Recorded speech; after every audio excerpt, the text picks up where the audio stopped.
Try this. Welcome to the Charolais Chatter Podcast with Carrie Clift and Mitch Benish. Now, here are your hosts, Carrie and Mitch.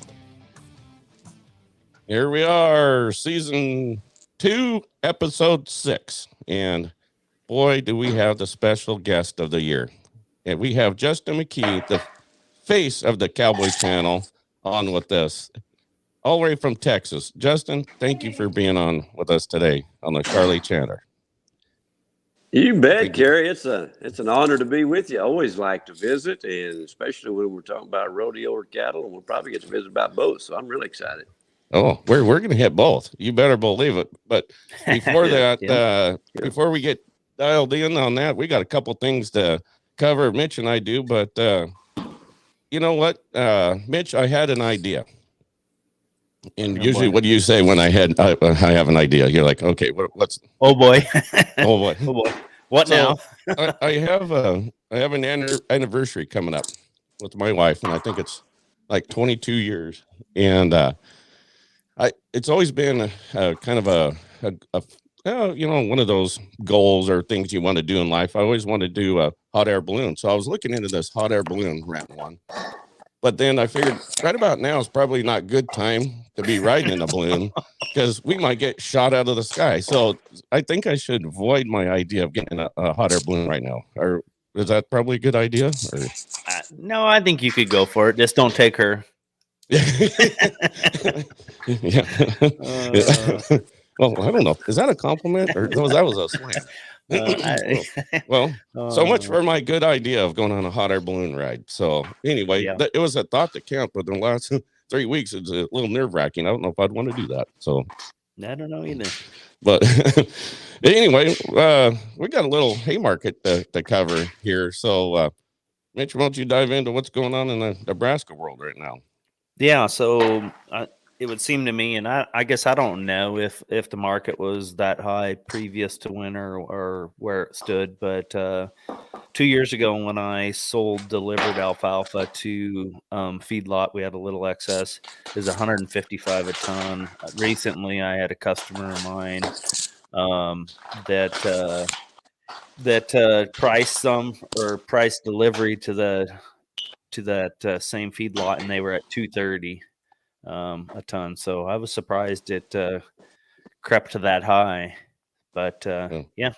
So the market is on the rise here, I would say. So it's kind of interesting in our area with the Timothy market. I think we talked about it a while ago. Got a little spendy for the overseas market, so that market's softening up quite a bit right now. The alfalfa market's pretty good and steady, but we're going to see a drop in that Timothy market, unfortunately. But on the good side, it will help out the cattlemen because feeder hay was really, really high. So what's good for one might be bad for another, but hopefully we find a good balance going into this year, especially with the fertilizer coming down about 25%. So there is some hope on this hay deal. I'm not that familiar with the Timothy hay or the prices because we don't really have it here, I guess. But will it get cheap enough to feed the cattle, or can you use it in a ration like where I'm grinding hay?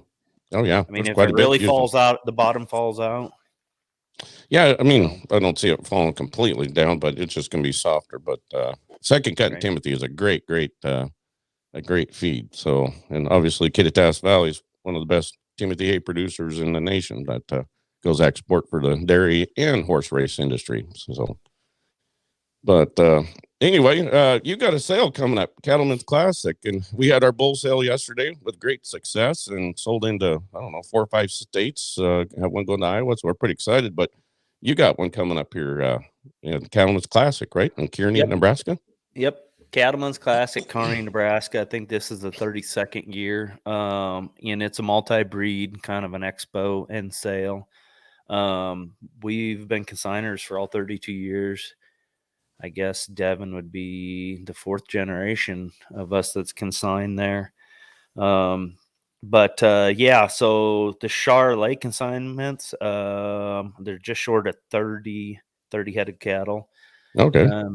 There'll be some from Iowa, some from Illinois. We even had one of your buddies from Oregon one year brought some. Oh, really? Yeah, Scott Bradshaw. And Idaho. Yeah. oh, Idaho, same thing. Yeah.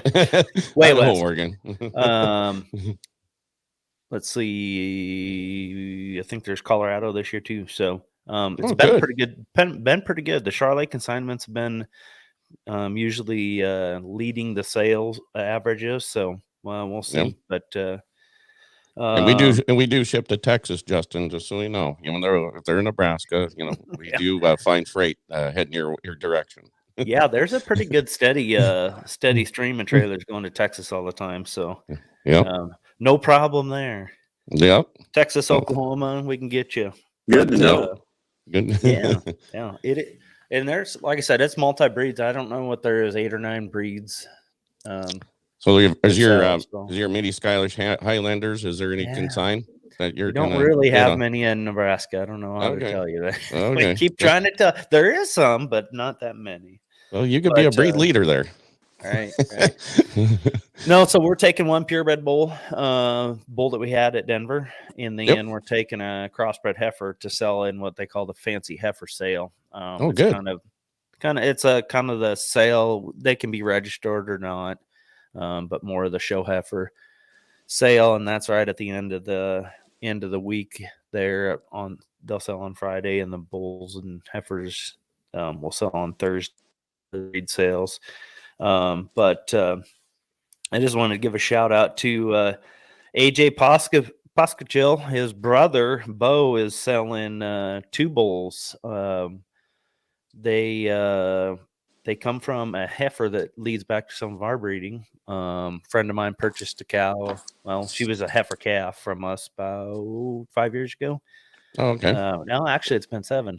Now that I think about it. But anyways, he raised a composite Charolais, and then Bo purchased her on a online sale, and one of the calves is 3/4 Charolais actually out of the cow. That's it's an embryo calf, embryo bull that's really nice, and then her natural calf out of a Red Angus is going to sell. So good. He's pretty excited. Bulls are pretty good looking, so I'll be curious to see how that works out for him. So yep, that's kind of neat. But yeah, that's awesome. And you got another shout out to one of our listeners, don't you? Yeah, absolutely. The Nebraska State Wrestling was going on exactly at the same time as your bull sale. And so Tony Romchek with Central Confinement Service, he was in our pen there a few times at Denver. Yeah. Him and one of his coworkers, but his kid Grady won the Class D 106-pound weight bracket. Oh wow, he's a little guy. Yeah, but you know what though? I'm surprised. I would never think that kid would make anybody look big, but he just looked like he just towered them kids he wrestled. But really? Well, be dead. Yeah, he's been really working hard the last couple of years at it, and so it'll be interesting to see if he goes to college and wrestles. I'm assuming he could, but he ended up the year with a 43-2 record. And wow. I would assume some of those places he wrestled, it was probably wrestling a class or maybe even 2 up. So a good country kid going in there and whooping on some of the city boys then, huh? Was that what's happening? Well, I watched a couple of his matches at State, and then I actually missed the one because I was watching your sale. I was trying to get it on the TV, and then your sale started, and I kind of lost track of it. But because it was actually on live TV, the finals were. But the 2 that I seen on Facebook, he just played with them. It was like a dog with the chew toy. It looked like. I kind of felt sorry for the kids. But that's funny. Yeah. I think the final match was a little closer, but so yeah. Well, that's awesome.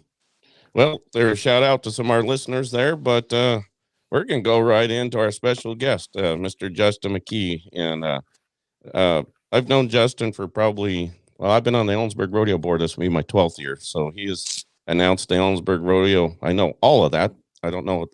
You'll have to tell me how many years you've actually done it, Justin. But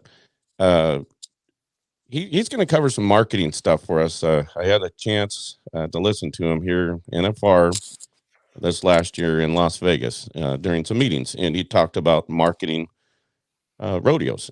But it ties into everything, I believe. That's what you're marketing and the word that we need to spread out there. But so it was a very inspirational talk. And I practiced some of the things that you talked about at that meeting. So I appreciate that. But before we go into that, so give us a little bit of your background. Where you're born? Were you born in Hawaii, or are you a native Oklahoman guy? Moved to Texas. So where'd you all start at? I was raised in Kansas, actually, on the Kansas-Oklahoma border. Literally, our place went not only to the line but into Oklahoma. So I got to go to Kansas State and Oklahoma State, and never paid out of state tuition. But my dad bought cattle. He was an order buyer, and that was back when the feedlot days, back in the early 70s when I was born. He was buying a lot of cattle for feedlots. That's when the feedlots were just kind of kicking into high gear and commercial yards. And so he traveled all over the western United States, primarily a lot into Colorado and Wyoming. And he bought cattle, and then he kind of moved into just brokering and order buying for lots of customers around the country. He ended up working for Cargill until they sold 3 or 4 years ago. And then they've sold again, but buying a lot of cattle out of South Dakota. But so we preconditioned a lot of calves there. My dad also ran a livestock auction, so I grew up sorting cattle, and through all those auctions that he went to around home, I fell in love with that microphone that those auctioneers were using. And I also was competing in rodeo.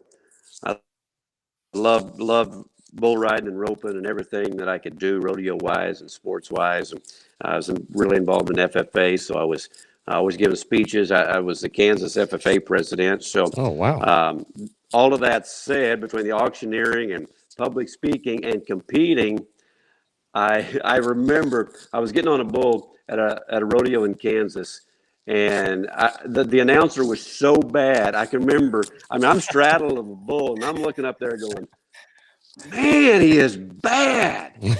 Wow, why would he be?" I mean. And so that was the kind of the beginning of me migrating to the announcer stand. And long story short, Bob Tallman, I met him at a bull riding event. He took me under his wing, introduced me to Boyd Polhamus when I got my card. Those two guys, I got all the leftovers from Hadley Barrett, Randy Corley, Boyd Polhamus, and Bob Tallman my first year in the business. And they took me around to that convention and introduced me to everybody and got me contracts, and I was booked solid. And then Tuff Edelman heard me at a rodeo a year after that when the PBR was young. He brought me into the PBR. I did both rodeos and PBR for a lot of years, and ended up moving to the TV. And now I'm at the Cowboy Channel. We've moved down by Fort Worth, Texas in the last 2.5 years. Wow. Well, you've had a ride then. You've met some people along the way, haven't you? That is that's amazing. Yeah. That's been the best part about it is the people and places I've got to meet and see. Yes. Well, that's great. So let's talk about marketing and the message that you delivered in Las Vegas. Obviously, as I mentioned before, it was geared towards rodeo, but I had a lot of take homes on that. And I think there were several take homes, but the biggest thing is that it's our time to tell our story. And I think that is really important, because if we don't tell it, somebody else is going to tell it and might not tell it the right way. So I appreciate that message that you brought out. But how about you talk about just the marketing, the aspects of things, and like the videos that you covered? It was pretty cool. So. Wow. Well, thank you. I'm really living the dream working at the Cowboy Channel, getting to tell stories about amazing people and amazing places. And I love doing that. It's very gratifying and fulfilling. And so my idea was to speak at the convention and share that with the committees, because as I'm scouring YouTube and rodeo websites to get information so I can build a story about them to put on the Cowboy Channel, nobody's really, or very few are doing a good job telling their story. My point with the rodeos, and it can be applied to people that are in the ranching business and marketing their own product or marketing any product, especially in agriculture. Yep. We live in beautiful places, even though we might not think so. When we're outside and we're around livestock, for the rest of the world, we might take it for granted, but for the rest of the world, they are amazed and they want what we have. And if they can't have what we have, then they want to live through us. And we can create visuals. And, you know, I learned a long time ago that a picture is worth, I came up with this yesterday, a picture is worth 1,000 words. We've always heard that, and it's very true. Oh, yeah. But a moving picture is worth 100,000 words because it engages a deeper part of our brain and our memory and our curiosity. And so my message to rodeo committees was, show me your town. Show me your small town, your large town. Show me the agriculture. Show me the rivers. Show me the parks, the places to eat. Let's tell stories about the recreation and then some of the charities that people are being benefited through the rodeos. And I think one of the illustrations I used was there was a rodeo stock contractor that was bringing stock into Livingston, Montana. It was actually Randy Schmutz. And they just showed his semi trucks pulling their livestock into the rodeo grounds and backing up and unloading. And he got 7,000 views. Wow. People had never seen a livestock hauling truck pull into a fairgrounds and unload before. And there's a lot of interest in agriculture now that I've never seen before. I don't know if it's the Yellowstone phenomenon or the Cowboy Channel or a combination of things. Man, I think COVID kind of set things into motion. People want to grab hold of something that's more authentic and real, and they found people of the land is what they've always been looking for, a lot of them. So I think the marketing is just tell your story, but do it visually, and don't take for granted that your everyday mundane same old is not attractive, because if you're outside and you're around animals, it's attractive to a large group of people. It is. And I think just you were talking about unloading. So when we went to Denver with the pen of bulls, we did some videos of us just loading those bulls, and they went all over like reels and stories, and then TikTok, and you would not believe the views that those received in so simple things that we do day to day. So, I mean, what you're saying from the rodeo world applies to us in the cattle business. Is people want to see what we're doing. And I think, people want to know in the aspect of where their food comes from, especially now. I think in the last couple of years, that's really changed. So you're probably seeing that in the cattle market that you deal with. So, and they want to know where it comes from. But they want to know who it comes from. They want to build a relationship with you now.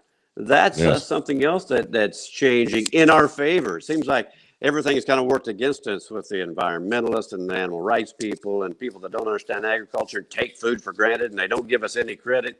That's turning around. There's a large group of urban America that's going, wait a minute, I'm interested, and I would like to get to know that guy that's growing my food. And I think it's a great opportunity, but if we don't tell our stories, those people are not going to connect with us. But if we give them opportunities to connect, they're going to connect and follow. And by the way, I saw your bulls unload at Denver.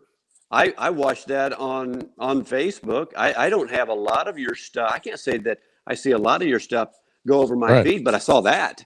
And it's because obviously it was getting a lot of traction, and I enjoyed it. I watched it 2 or 3 times. I wanted to see your bulls. Well, thank you. Well, credit to you. And they look great. From your idea. They look great, by the way. Thank you. White cows matter. Good. So. Well, the bulls look great. They really did. Thank you. So, what are you? So, in the cattle world of Texas, what kind of Texas, Oklahoma? What kind of changes are you seeing, or what's the market doing, or what are you seeing out there right now? I'm seeing more optimism than I've ever seen in my whole life in the cattle business as well. It almost so much optimism that it spooks me a little bit, because you know what they say, when everybody's optimistic. That's when the real wreck's coming. Yeah. But I mean, wow. Everybody is optimistic because the cow numbers are so low. Oklahoma and Kansas, Oklahoma, Texas has just been hammered with a drought. I mean, it's hard to drive around. I'm in Central Texas. It's hard to see a cow. They have sold so many, many cows because there's no hay, zero hay, and there's very little water out of west of I-35, and it's been a year that all of Texas has been dry, but in recent months, East Texas, east of Fort Worth and east has gotten rain. I live southwest of Fort Worth, about an hour and a half. We haven't gotten any runoff a year and 8 months, months, and we don't have any irrigation, no irrigation. So we depend on it, but we usually get about 40 inches of rain a year. Wow. And so your projected weather is still kind of showing this year to be in a drought situation. Is that you're facing that again? Well, you know what? I don't know. I don't put a lot of stock in it, so I can't even tell you what they're saying. You're like us. But here's go by the old wise tales. Here's what I do know. Exactly. Here's what I do know. If you can hang on to your cows, you just look at the futures market, and January for 2024 feeder cattle are at 214. I know that my calf crop, I went ahead and bought put options on my calves that are being born right now. We'll wean in September, go to the grow yard and come out now we're selling last year's calf. We're just finishing up. We're shipping a load on Superior next week. That'll finish us up. But I went ahead and bought put options. They were $7 a hundred. So that's got me, that still nets me 205 or 206 for an 800-pound steer. That's more money than I've ever made. So I'm also kind of bought a little bit of grain too. I'm kind of locking in my grain so I can kind of know exactly where I'm at. Anyway, that's my spin on it. That's kind of the report from Texas and Oklahoma. That's awesome. Yeah. That's a good report. Yeah. Did you say you get 40 inches of rain normally? Roughly? Yeah, from East Texas. Yeah, East Texas does. I suppose where I'm at, it might be 35, and up where I'm from in Northeast Oklahoma, it's not uncommon. Of course, not this year, but it's not uncommon to get 50 inches of rain. Wow. That's just crazy to me because, we're in the 30s here in Nebraska, but obviously we don't have the heat that you guys do. So that makes, right. Your need for moisture a lot greater than ours. Where are you at in Nebraska? I'm by Lincoln, Nebraska. So I'm in the far east. Yep. So I'm in the you're in corn Lincoln country. Yeah. Yep. So he's in God's country. Nebraska. I don't want to call it God's country. It's nice enough, but it's. Hey, Ellensburg, Kittitas Valley is a God's country of the state of Washington, isn't it, Justin? Is it not a beautiful valley? I've been trying to tell Mitch he needs to come see it and come rodeo weekend. Oh man, I love it. There's nothing like when you're coming from Yakima and you're coming over the Menashtash, and you come over the top and you start down. You can see the valley. You can see those Timothy fields, and you can see the irrigation and the orchards and the vineyards and the mountains on the other side of the valley. And you can see the Yakima River snaking down the middle of it. It is one of my favorite sights every year. I appreciate that. Yeah, and guess what? It's our 100th rodeo this year. Can you believe that? Since 1923. That's crazy. We have Rick Cole on our board that's been on there. I said he's been on it since 1923, but he gets a little alley when I say that. But it's we're gonna have a heck of a celebration. I can't wait for that. But all right, let's go back to this marketing aspect in just a sense. And I'm gonna tie it back with you on the Cowboy Channel. So, and correct me on has it been 3 years or so the Cowboy Channel's been cranking, but from the aspect of what you guys are doing for rodeos is awesome. So social media, Facebook, Instagram, and all these these tools that we have that to market cattle. I mean, this is what you guys are doing in the rodeo world, and there's no reason we can't do the same thing. I mean, I think I don't know, we should have Charolais Chatter on the Cowboy Channel one of these. We'll put an episode with you. But what do you think of the power of what the Cowboy Channel has done?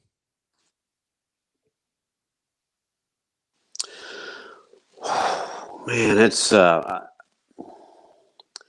a huge impact on the Western culture, and it's given people of agriculture something that's their own. Rodeo is the sport of rural America. And again, I go back to COVID, and about that same time, the athletes were kneeling at the flag, and they were not doing the anthem. And that's when rodeo stepped up and said, not only are we going to do the anthem, everybody's going to show the utmost respect, because it's what we do, and we're going to say a prayer, and we're not going to cave to all this political correctness. And that grabbed a lot of people. And right then, when people were done with major league sports, they were done watching it. There's nothing else on TV, in the opinion of a lot of people in rural America. And here comes the Cowboy Channel. And it's all about God and family and country and communities and working hard, and not this pristine, fake world that we get on social media. Rodeo is rough, it's tough, it's dirty. And they pay their own entry fee and expenses, and there's no multi-year, multi-billion-dollar contracts of spoiled athletes, and people's like, wow. Real people. That looks and sounds so good. Yes. Yeah. That is what a great that's almost a quote. And I got to tell you, Justin, we had Chad Berger on here, one of our episodes, and you want to talk about quote of the days with Chad, but we got to talk about athletes, and Mitch, what was it? He called it they call it turf toe. Yeah, they stub their toe and they're out for 3 weeks. And people in agriculture, in rodeo, they don't do that. They're not out for 3 weeks because they break their arm and they're going back the next week or something. Yeah. I don't remember exactly how he said it, but nobody even knows about it. Yeah. I mean, got turf toe in basketball. They don't even have turf on basketball court. It's just that was hilarious. But Justin, sports medicine, I mean, they cover injuries, but I don't think they really. I mean, tell me, you probably know. I mean, there's probably more injuries back there that these youngsters are fighting that would keep them off of a football field, and they're powering through it. I mean, you're probably seen broken legs, and I know what Riley Minor was. He Ellensburg guy. He cinched his leg up or something, didn't he, when he broke his leg in Pendleton, I think, and made some sort of thing. Yeah, he did. Yeah.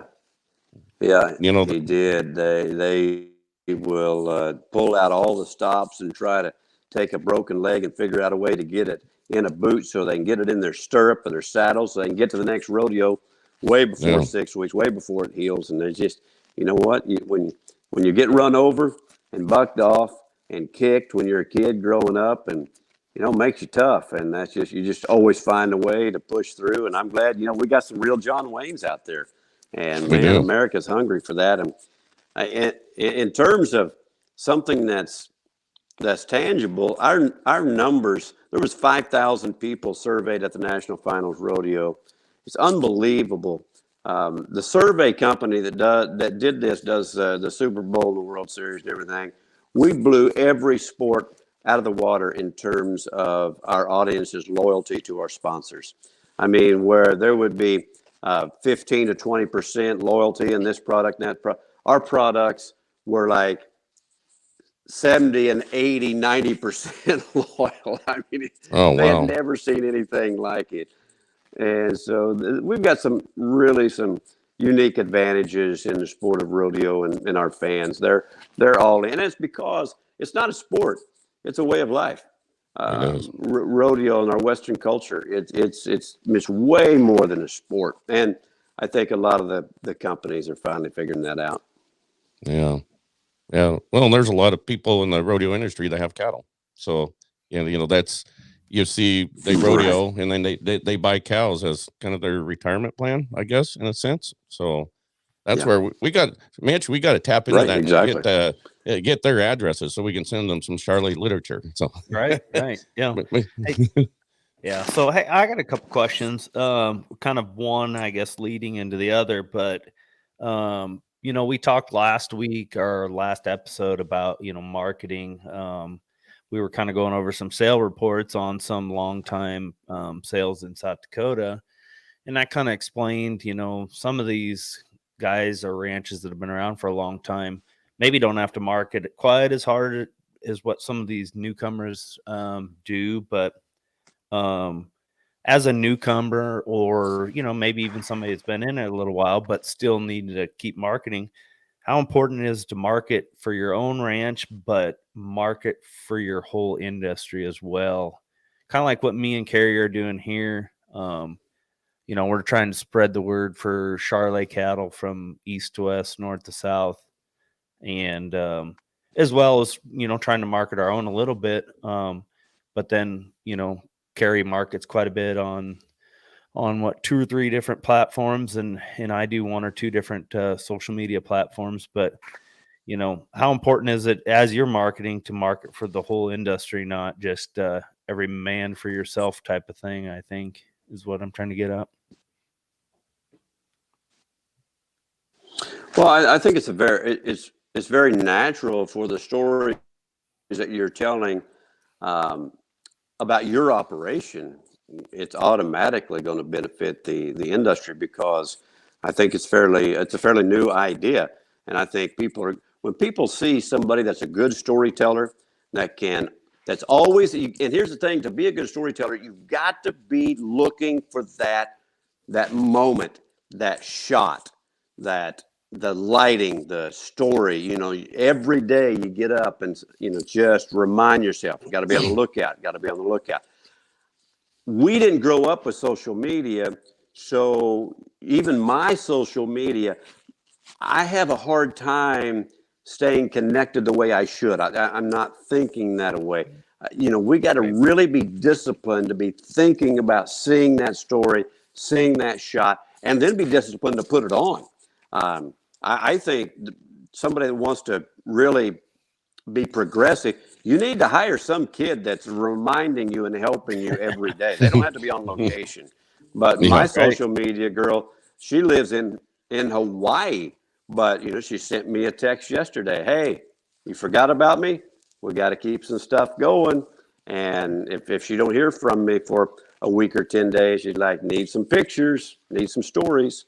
But no, I think it benefits the industry every time you tell a story about yourself, because you're probably giving some producers, if nothing else, giving some other producers some ideas that they need to tell their story too. Yeah, that's super important. My daughter, that's what she's gone to college for, and that's what she's doing as an internship, I believe, with a golf course that she works for. She's doing her internship there for the social media aspect, and then her boyfriend did the same thing with the trucking company, and then found his way to working for another trucking. I guess they do insurance, but it's super important. Yeah, I talked to a guy the other day that's in the cattle industry, and he's like, I wish I could just hire somebody to do something, and so yeah, it is important, and there's a lot of people out there. I'm lucky enough. I can always ask my kids, hey, what do I do here? What do I do there? And, they help me out pretty good. But I think there's another part of marketing that, Justin, that you did when you and I were walking through the South Point to have lunch, and you're a busy man, and I was impressed. Well, first off, it took us about half an hour to get from point A to point B because you saw so many people that wanted to say hi to you, but you took the time to say hi and shake everybody's hand and had that conversation. And there's one thing about marketing. I think that when we're busy at Denver Stock Show, it's real easy because your mind's going 100 miles an hour that you have so-and-so or what to get done. But those people that walk by you, they remember those times that you don't say hi.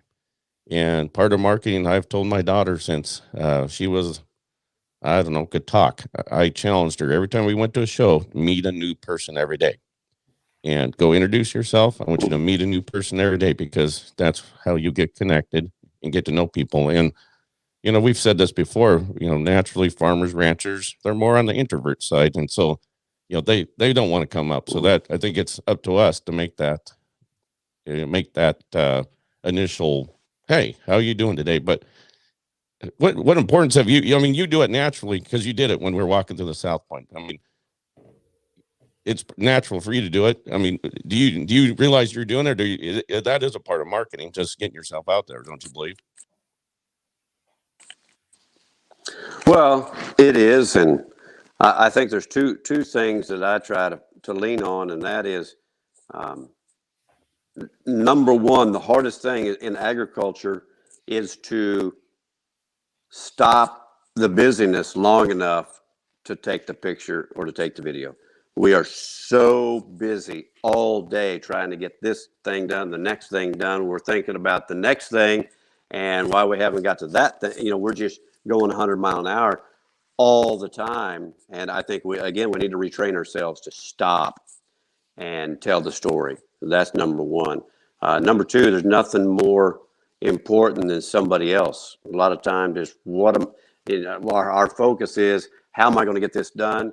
And I'm going to get this, and I've got to do that, and then I got to do it, instead of like, okay, what's more important, what I'm getting done, or to be kind to somebody and to give them. My most important commodity is my time. Everybody's the same way, and so if you give them your time, it's more than pulling out $100 bill, and people appreciate that. And it's the purpose of life, is to the good book says, is to love your neighbor like yourself, and I think that's a pretty big key to life and success. Yeah.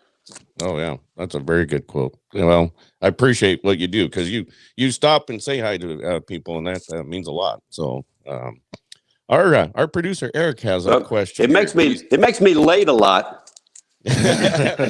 Well, we weren't late to lunch. It was a good thing we had somebody reserving seats for us, but it was fun. It was fun for me to witness that, and felt like a little status walking through the South Point, but it was great. But our producer Eric here has a good question for you, Justin. So he's going to shoot it at you. Well, Justin, when you guys got to Ellensburg last year, I remember making a comment to my dad as we were watching the Friday night performance that how much the Cowboy Channel's changed. And I'm curious your perspective of how much it's changed the following of rodeo. We spend every night of the week watching the Cowboy Channel, and we've created these, I won't say personalities, or we've created relationships with every contestant. And by the time they actually get to Ellensburg, it's like we've been watching the Seattle Mariners all summer long going into the playoffs. I mean, how has that impacted the following of rodeo in general, with being in everybody's living rooms every single night? It's been huge. What we got to remember is that the National Finals Rodeo, only 10 days a year, was really the only thing people could count on watching rodeo every year. That was it.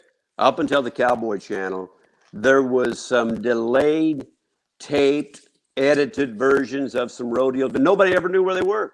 They were on CBS Sports 3 or something, and it was at 2 a.m. I never watched a rodeo on TV before the Cowboy Channel, except the NFR. And so my opinion is, during the NFR, you just kind of get to know the storylines about these individuals, and then it was over. And so your analogy about the Mariners is spot on. We've never had that before. I cannot believe that we are 30 years later than we should have been to bringing live rodeos to TV. I mean, I was with the PBR. We were, going like gangbusters. We lost him. Maybe he'll be back.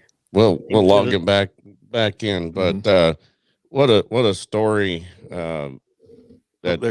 He's coming back. He's coming back in. This is what you call he was Texas quick, isn't he? That's right. Yeah.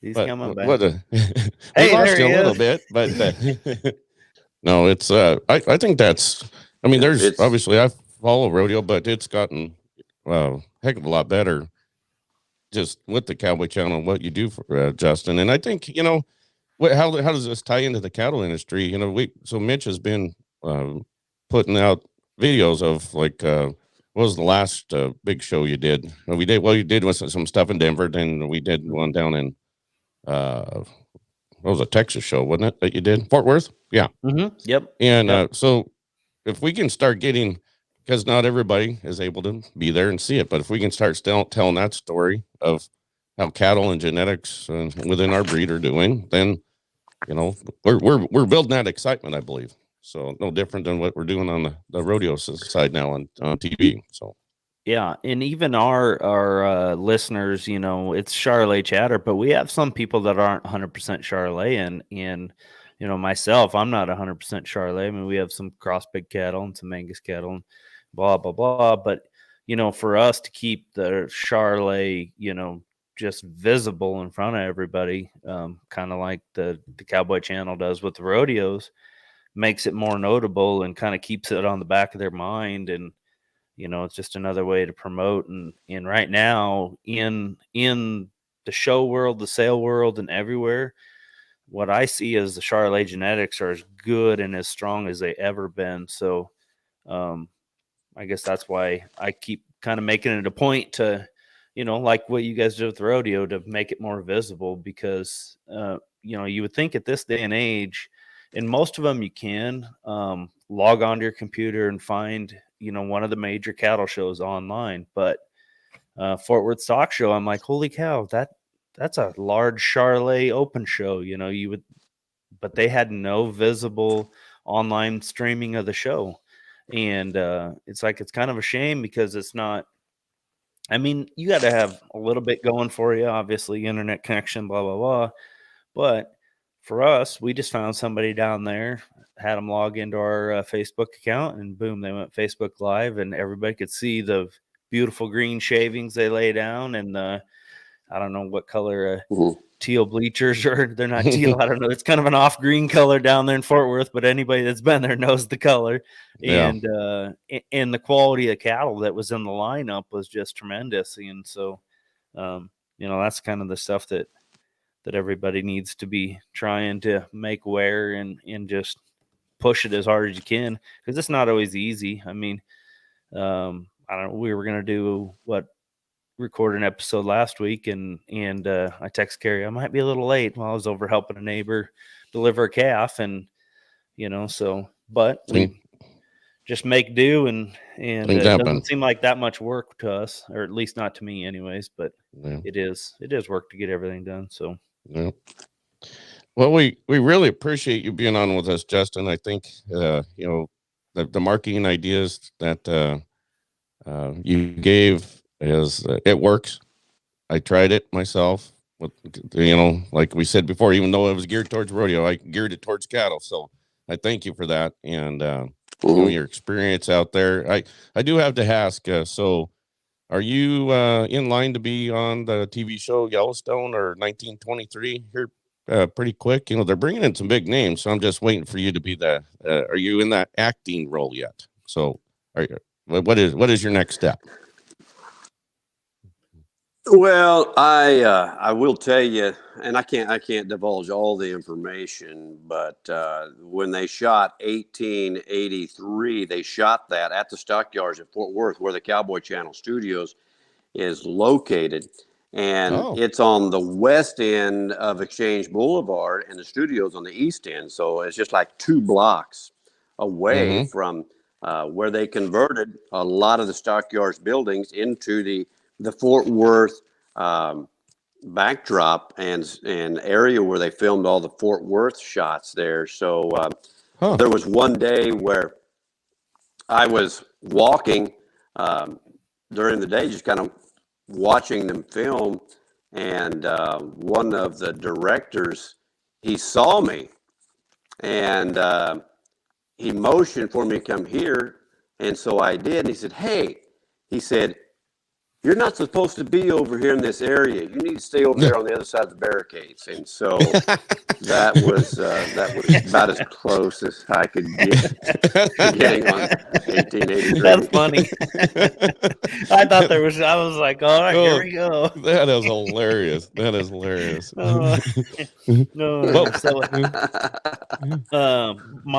our neighbor, Morgan Clement's a big, huge rodeo fan. Every night of the NFR, they got to stay up late because I want to say it's maybe starts about 10 o'clock here at night. Because what does it start in Vegas? Does it start at 8?